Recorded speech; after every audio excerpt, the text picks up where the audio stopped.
Let me show you something powerful in the book of Acts that most people miss. Acts chapter 9 and Acts chapter 10 are mirror images. Let me explain. In Acts chapter 9, Saul hates Christians. In Acts chapter 10, Peter is uncomfortable with Gentiles. One is openly hostile, the other is quietly biased. Both are wrong, and in both cases, God steps in personally. Saul is on the road to Damascus, full of zeal, but blind spiritually. Then suddenly, a light from heaven.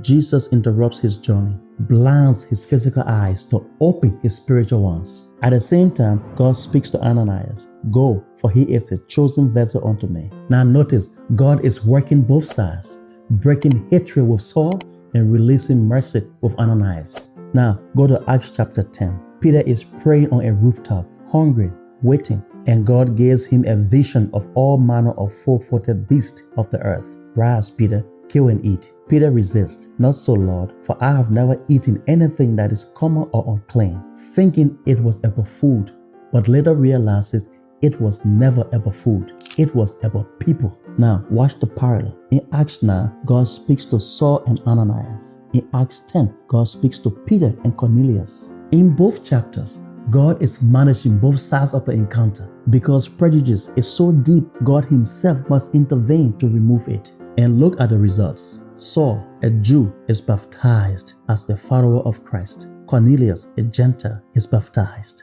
Saul becomes a preacher to the Gentiles. Peter becomes the one who opens the door to them. The persecutor becomes a preacher. The prejudiced becomes a breached. And here's the deeper truth. In both stories, multiple people witnessed the power of God. Saul's companions saw the light. Ananias saw transformation. Cornelius' household received the Holy Spirit. Peter saw God break cultural barriers. This is not just conversion. This is divine correction. Prejudice is not just a social issue. It is spiritual blindness. Saul was blinded by hatred. Peter was blinded by tradition.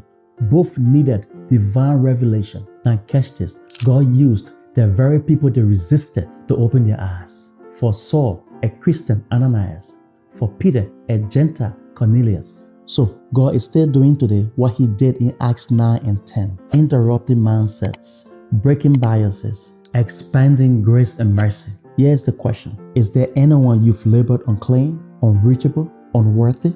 Because God may be preparing them and working on you at the same time. The same God who stopped Saul and corrected Peter is still speaking today. So don't resist what God is trying to reveal. Because sometimes the greatest miracle is not healing, it's a changed heart.